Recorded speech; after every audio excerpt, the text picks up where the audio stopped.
Today I will be talking over the temporomandibular joint (TMJ), a very important joint to discuss.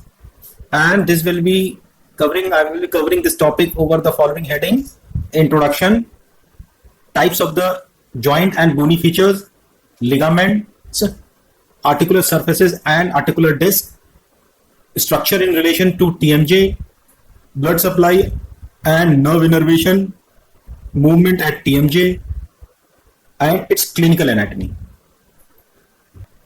This is a pair, synovial and condylar variety of joint.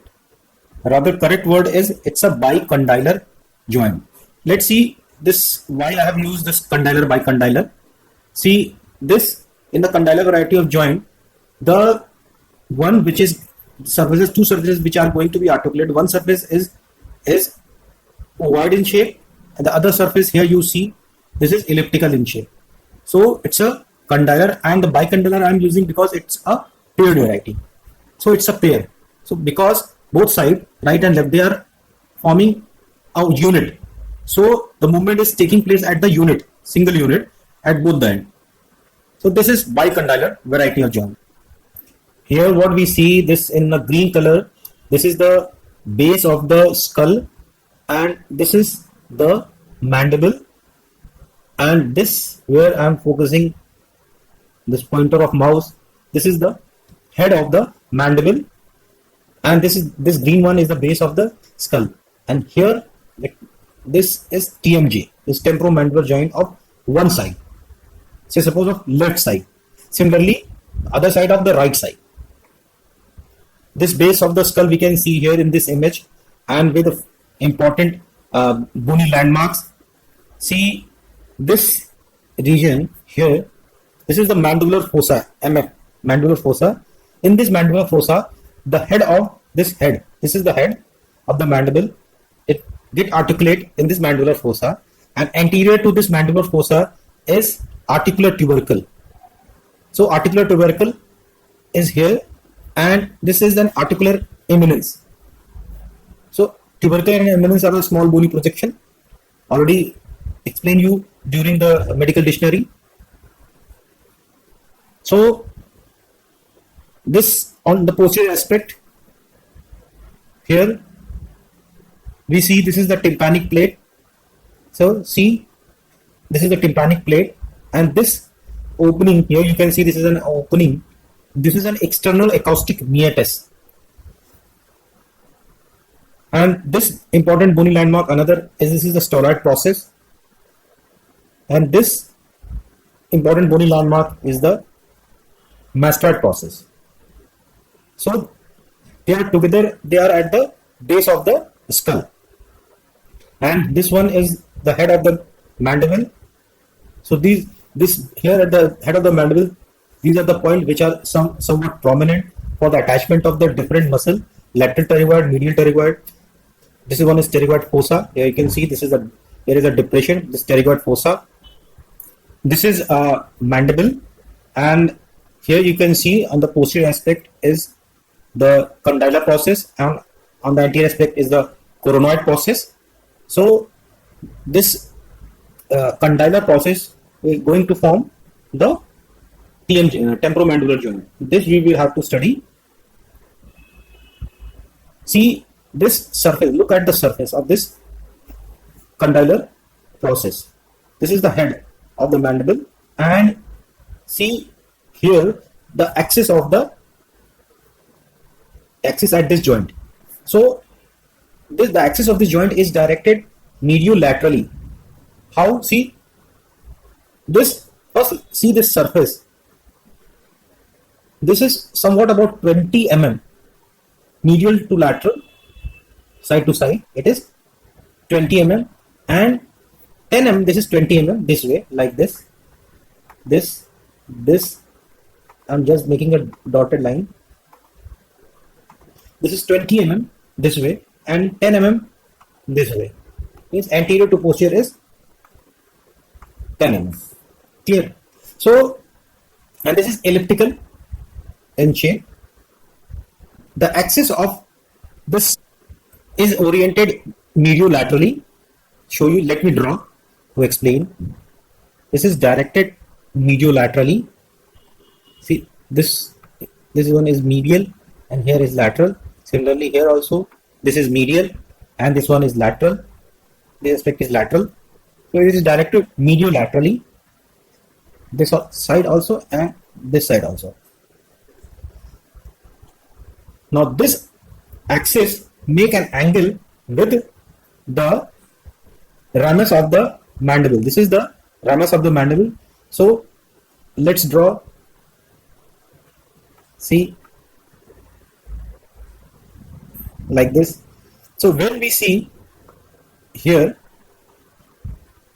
this ramus of this mandible and this long axis of this condylar process, they make an angle of 90 degree. Clear? They make an angle of 90 degree.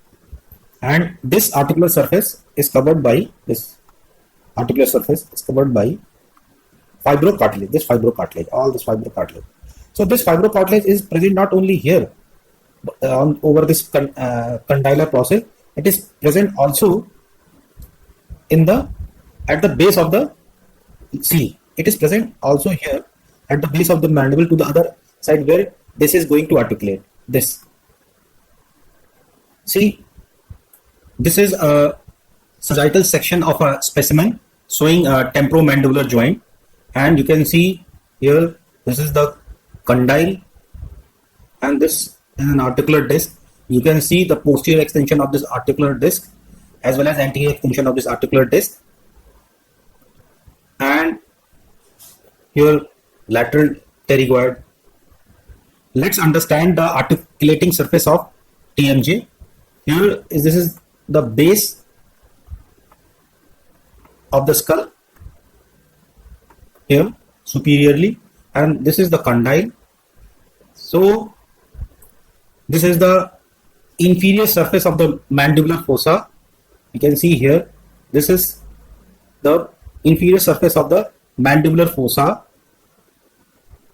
and here this articular eminence, first surface. Second, here we see the superior surface of articular disc. This is the superior surface of articular disc, and this is the inferior surface of articular disc, whereas this is the condyle.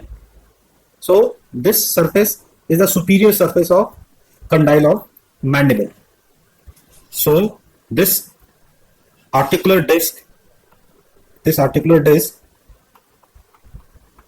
dividing this joint cavity into two compartments, one compartment which is present superiorly and other compartment which is present inferiorly.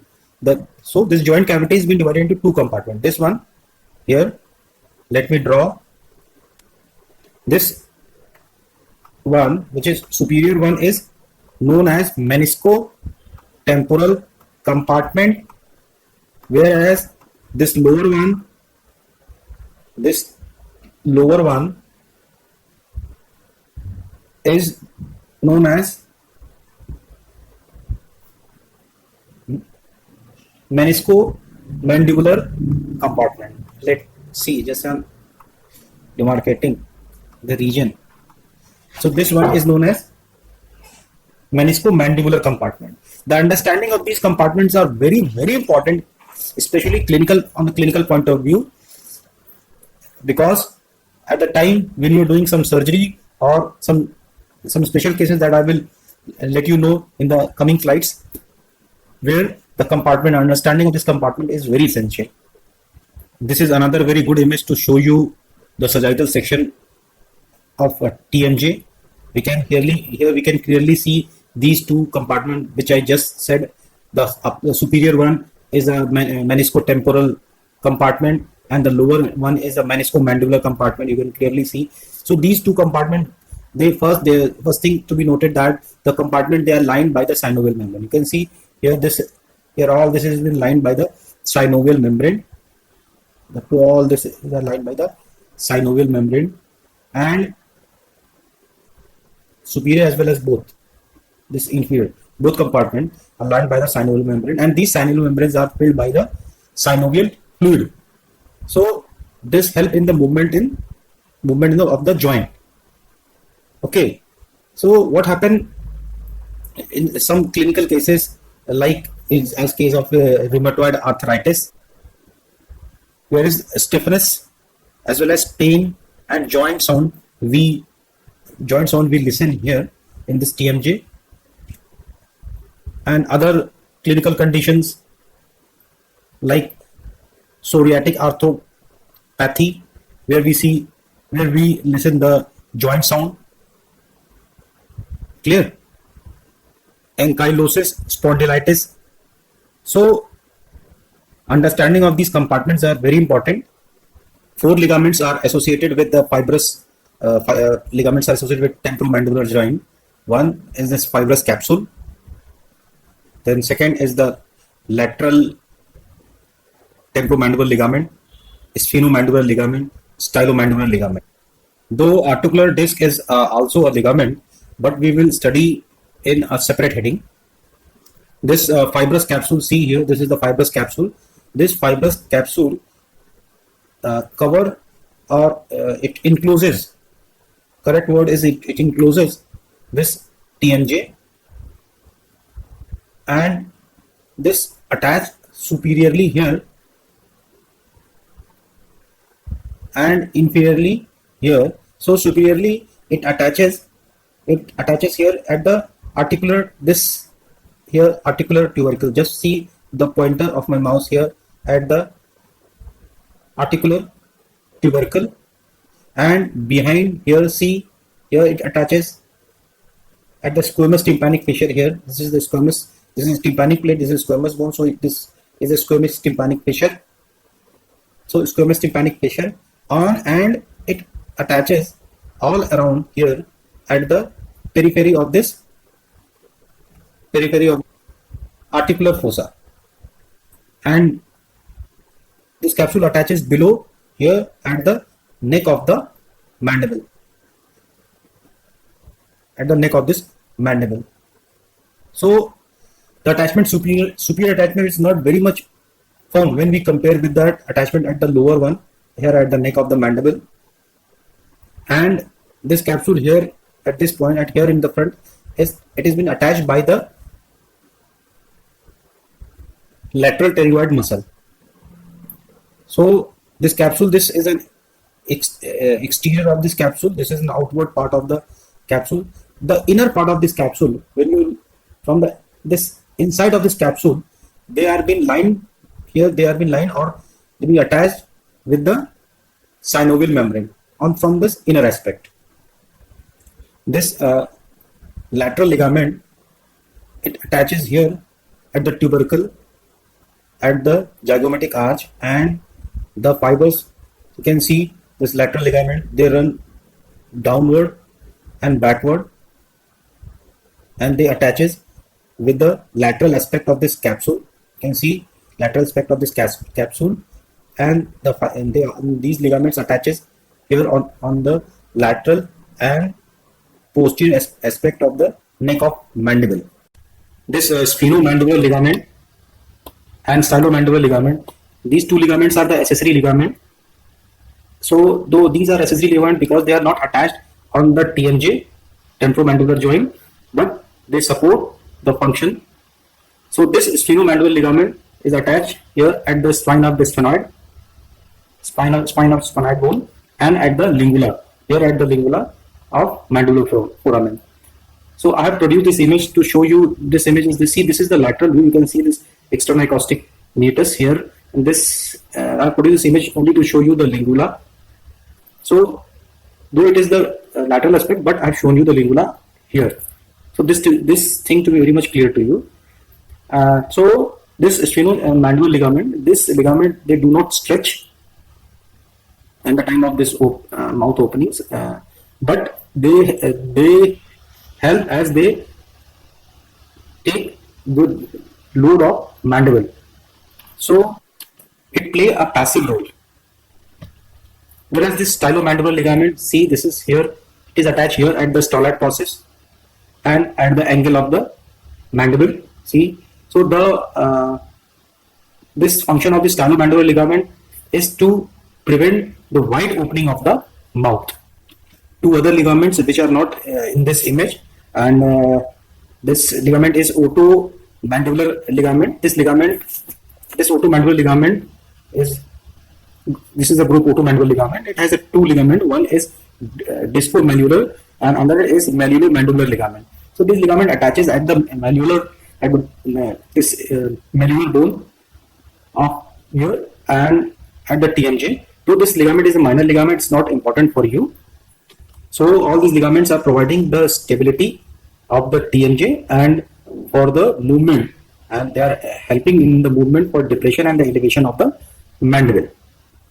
A clinical condition of hypermobility. In this case, this you can see this is the wide movement. When there you see in the case of wide opening of the mouth and hypermobility, the lax ligament, the ligaments that we see here, they are loosened enough and causes the hypermobility at the TMJ. So in this clinical condition of the hypermobility, the injection is given. Injection of sclerosing agent is given in the compartments. Now you are aware of articular surfaces. You have seen the 4 articular surfaces. Let's talk about this articular disc. So this is the articular disc. This is the, which you can see, this is the articular disc. So this articular disc cover the head of the mandible. So this articular disc cover the head of the mandible. This is the head of the mandible.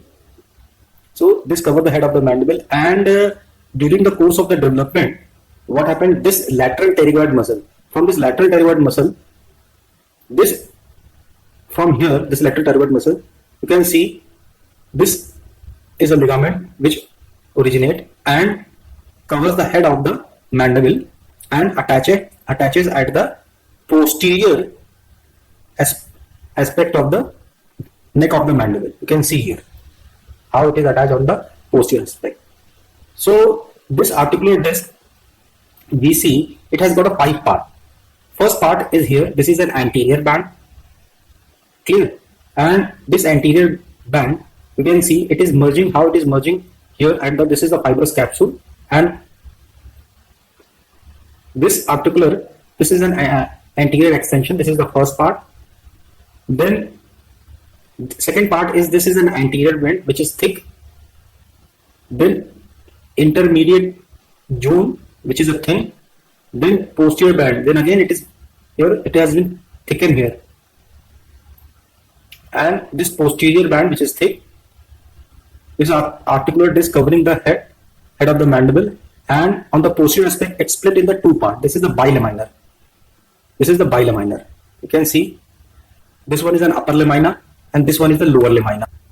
This articular disc is fibrocartilage, and this you can see this fibrocartilage, and this is dividing this joint cavity. This joint cavity into 2 parts. One, the superior one, which is known as meniscotemporal compartment, and the lower one is known as meniscomandibular compartment.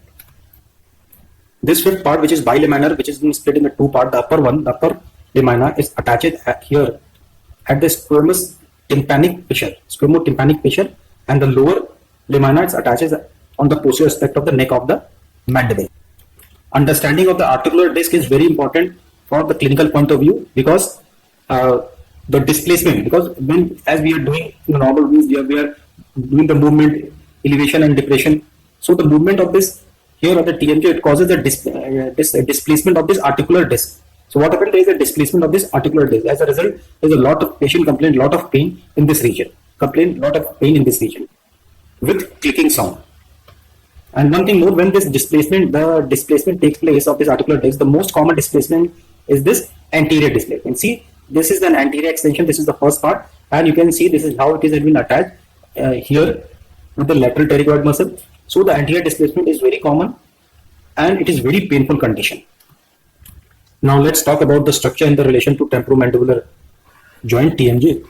This view is the medial view of mandible, showing this ramus of the mandible, and here is the TMJ, temporomandibular joint. So the structure in the relation on the anterior aspect, here at this point on the anterior aspect, the structure which attaches is the lateral pterygoid muscle. Okay, so The structure in the relation on the anterior aspect is the lateral pterygoid, and the branch of this is the mandibular nerve, and its branch is the mesenteric nerve on this anterior aspect. And on the posterior aspect, here is the parotid. So this is the parotid is like this on the posterior aspect. So the parotid on its posterior and superficial temporal nerve.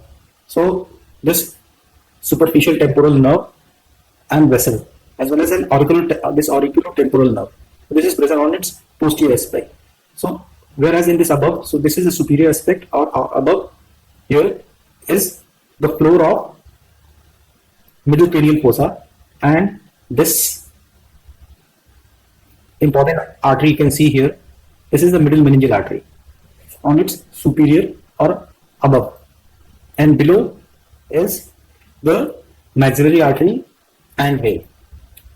Medially, so I've said this is a medial aspect. I'm showing you this is the medial aspect. So medially is the, you can see this auriculotemporal nerve. How, see the path of this auriculotemporal nerve, it's moving like this. So on the medial aspect is auriculotemporal and cauda tympanic nerve, and this medial, you can see this, it's taking a turn obliquely on a medial, taking turn medially. See here. So medially is auriculotemporal nerve, seen auriculotemporal nerve, cauda tympanic nerve, and middle meningeal artery. Laterally is parotid gland and the temporal branch of facial nerve. I will show you all this structure again in the next slide. See here, here in this one, see here. So this is an anterior aspect, this is the inferior, here is the posterior, and this one is the superior. So the structure in the relation here at the TMJ, on the lateral aspect, most superficial is the skin, then superficial. So this skin and superficial fascia, parotid gland, and retromandibular vein and facial nerve. So these structures on its lateral aspect. Clear? Then on this anterior aspect, mesenteric nerve and vessel. You can see mesenteric nerve and vessel, and this lateral pterygoid muscle. Clear? Now on its superior aspect is middle meningeal artery. Middle meningeal artery. On its inferior aspect is maxillary artery. This is a see, this is a maxillary artery, which is a branch of external carotid artery. And on its posterior aspect is, you can see external carotid artery. You can see a superficial temporal vessel. This is a superficial temporal vessel and auriculotemporal nerve on its posterior aspect. So the relation of this auriculotemporal nerve is very important to understand, because at the time of surgery this nerve is often injured. TMJ is innervated by this auriculotemporal nerve and mesenteric nerve, and the blood supply is by the maxillary artery and superficial temporal artery. So maxillary artery and superficial temporal artery for the blood supply, and auriculotemporal nerve and mesenteric nerve for the nerve innervation. So this, what you see here, is the resting position of the TMJ, temporomandibular joint, where the condyle lies in this mandibular fossa. So this lying in this mandibular fossa, lips are closed, teeth are separated with slight space, 2 to 4 mm. Now we will be talking regarding the movement at the temporomandibular joint. So before talking regarding the movement, the understanding of its axis is very important. So the axis of the movement, this movement takes in this three axis. First axis is this, you can see this is the transverse or a hinge axis. Second one is a vertical axis, this vertical axis, and third one, this is anterior-posterior or sagittal axis. So the first one is this transverse or a hinge axis. So the movement here, the opening and closing movement. So when you are depressing the mandible or elevating the mandible, so this movement here, this movement which is taking opening and closing movement taking place in this sagittal plane. This happen in the sagittal plane and at this transverse axis, and you can see this transverse axis passing from one condyle to the other side of this condyle. Whereas this vertical axis, you can see this vertical axis. This vertical axis for the lateral movement take place through this axis, which condyle, where the condyle twist. You can see the condyle. You can see here. See that this condyle is twisting laterally. See, twisting laterally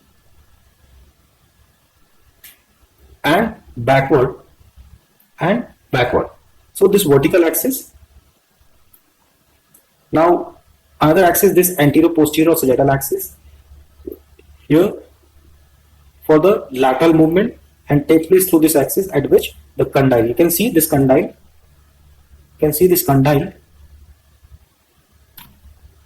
condyle twist. You can see here the condyle twist while rotating in front plane. Clear? So all these movements are taking place here at the TMJ in respect to the joint cavity. So this here, the joint cavity, upper joint cavity and the lower joint cavity filled with the synovial fluid, and this here, the upper joint cavity is 1.2 ml. In this upper joint cavity 1.2 ml, and the lower joint cavity is 0.9 ml. In this upper joint cavity, the translational movement take place. That is the that gliding movement. Translational movement take place. Whereas in this lower joint cavity, rotational movement happen. Here in the lower one, rotational movement.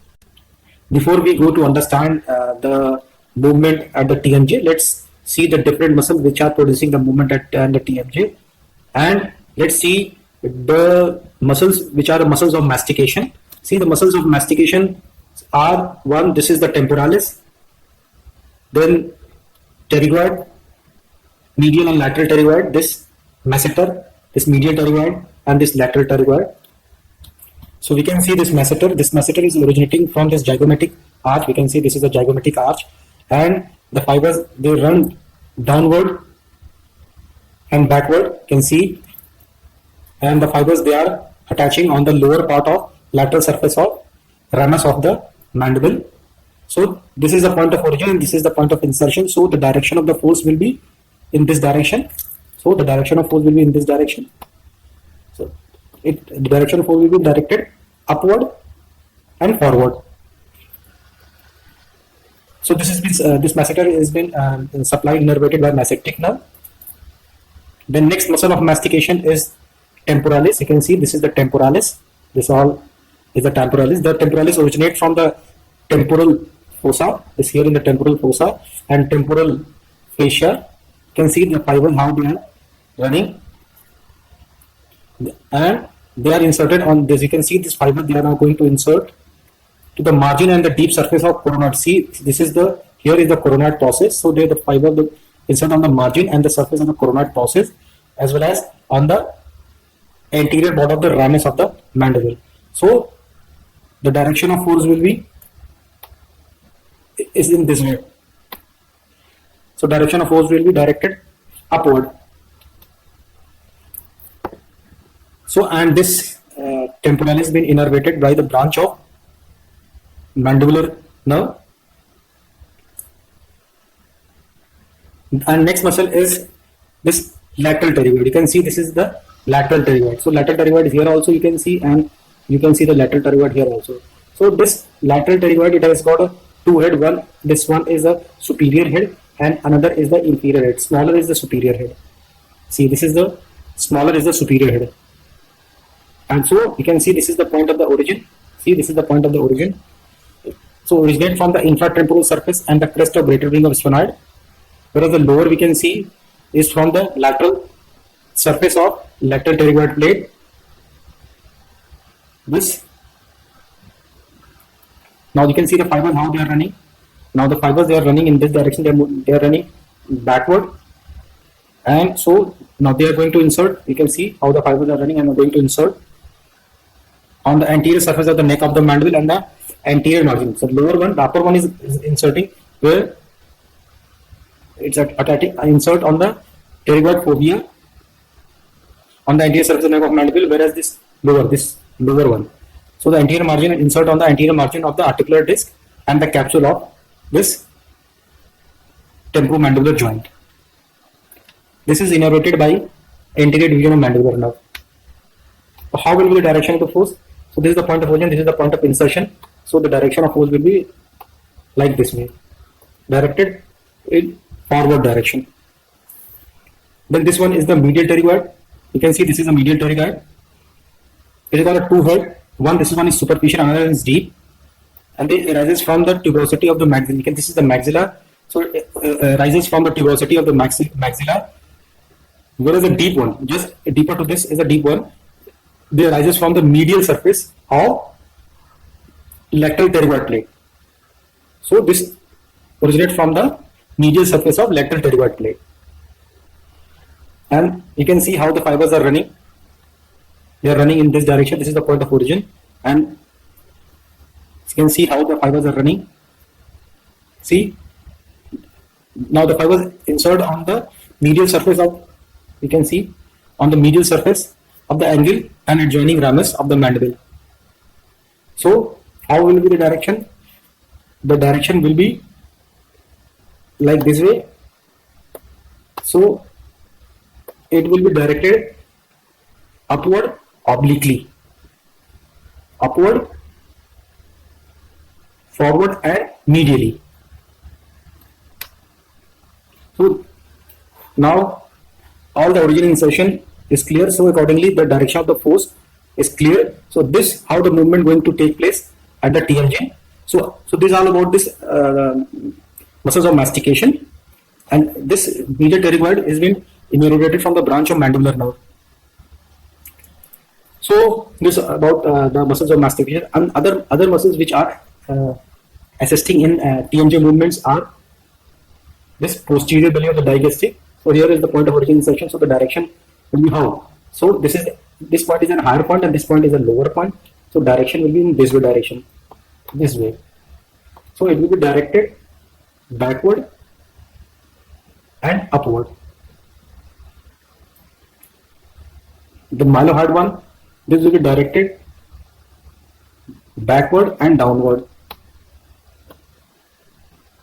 So these are the muscles which are going to produce the movement at the TMJ. So according to the force, the movement takes place at the TMJ, either protrusion or depression or lateral movement, any movement, it takes place according to the direction of the force. So muscle in this region are the muscles of mastication, and this is very important for your examination, for your viva. So it is generally asked what are the muscles of mastication. Muscles of mastication. So very important for examination. Muscles of mastication. What is the nerve supply, origin, insertion, action? All they are often asked in the examination, in the theory as well as in the viva. Here we will see the different movement of temporomandibular joint. First we see this is the depression. Depression means open mouth. So this depression, open mouth is brought about by first by the gravity and as well as by the lateral pterygoid, digastric muscle, genioid and mylohyoid muscle. This is the depression, and this is the elevation, which means closed mouth. This is brought about by this temporalis, masseter and medial pterygoid. Already I have explained you the direction of the origin and insertion, means the point of origin insertion, and how the direction of the force it applies. So this about the elevation, then protrusion, that is the protraction of the chin. So this is the protraction of chin brought about by this lateral pterygoid assisted by medial pterygoid, whereas retraction is brought about by posterior fibers of temporalis and deep part of masseter and genioid and digastric. And this lateral or side to side movement in chewing or grinding is brought about by lateral pterygoid and medial pterygoid, and jointly act side to side. Means it right side, if it so it is going so that it's about the lateral movement. So one side, say suppose right say suppose left side. So this side to side is brought about by lateral pterygoid and medial pterygoid jointly at side to side. This movement which we are saying that opening, so the opening of the mouth which is maximum is 50 mm. This is the maximum mouth opening, but in the normal case, that is the functional opening is 40 mm. So this brought about here at the joint. Already explained you regarding the superior compartment, which is a menisco-temporal compartment, and the lower one is menisco-mandibular compartment. This is menisco-mandibular compartment. So of this functional mouth opening, which is 40 mm, of this 40 mm, 50 mm is brought about by the upper compartment. That is a menisco-temporal compartment. 15 mm brought about by the anterior gliding, anterior translatory movement, whereas the remaining 25 mm is brought about by the lower compartment, by the rotation.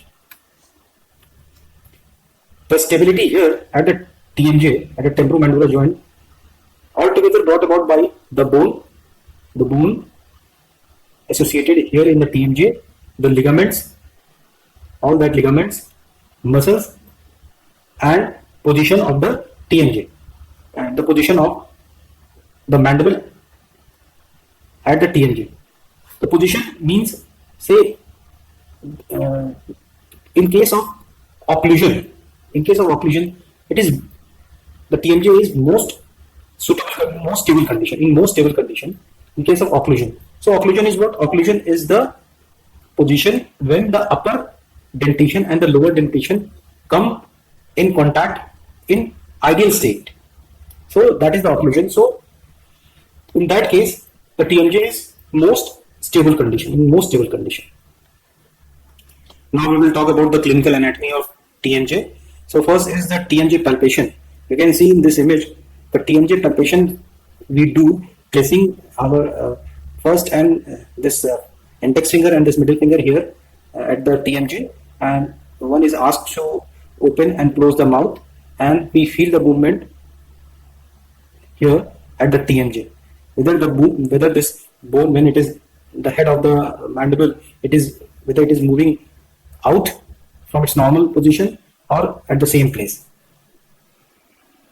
Second, we do by the TMJ auscultation. This we by placing the stethoscope at this TMJ, and we hear the clicking sound or pop sound or click sound here.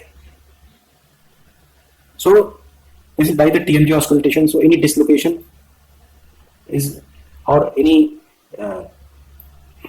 dislocation or derangement of articular disc, so we auscultate at TMJ.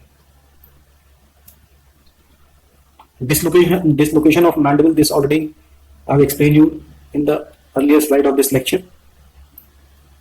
This dearrangement of articular disc already explained,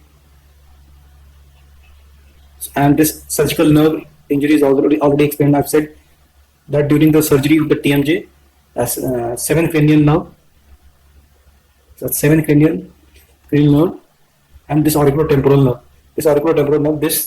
they have to be considered. They have to be focused very much at the time of the surgery because they are closely associated with the TMJ.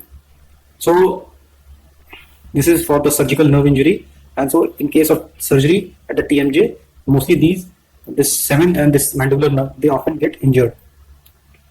So already I have explained you in the structure and the relation. Then temporomandibular joint disorder, TMD.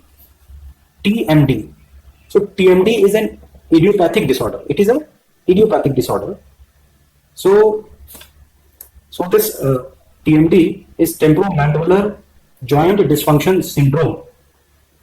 So this is not caused by a single structure. So multiple, it's a group of the problem. So in this muscle, tendon, ligament, blood vessel, and various other structure are also associated in this TMD. Now subluxation. So one word is subluxation, other one is luxation. So what is luxation? Luxation means when the displacement at the TMJ it occur, complete movement, completely the head of the mandible move out of the socket. From that, the part where it has to articulate, that is called luxation. In the subluxation, it is that bone is partially attached. Is partially attached at this joint. So this is subluxation. So subluxation, the subluxation we see especially in the singers. This clinical condition, subluxation, basically seen in the singers, and in case of yawning. So in that case, wide opening of the mouth. In that case, what happened? That person is unable to. Sometimes what happened that that person unable to retract his mandible to its normal position. So as a result, the mouth remain open. So how we now then that time we have to fix the mandible to its anatomical position. So how we do? We insert our thumb, these both right side as well as left side of thumb in the oral cavity, and we put our thumb over the molars, and we take the mandible. We used to push the mandible downward, and then after about 30 to 40 seconds, we push the mandible backward. So first we take the mandible downward, then we take the mandible backward. So this way, the head of the condyle, the head of the mandible get fixed to its normal anatomical position in the TMJ. Another condition is synovitis. Synovitis, it is the inflammation of the synovial membrane, or it is also the condition is capsulitis. So in this capsulitis, it is the inflammation of the capsule. This happens in the overuse of TMJ. Say suppose one person is chewing some, suppose about chewing gum, and chewing for a very long period, and this is a common habit of that person, and so more and aggressive use of this TMJ causes the synovitis. Now this how we finishes the complete topic of this temporomandibular joint. So if you have any doubt regarding any questions or anything you want to ask, so you can ask in the comment box. Thank you.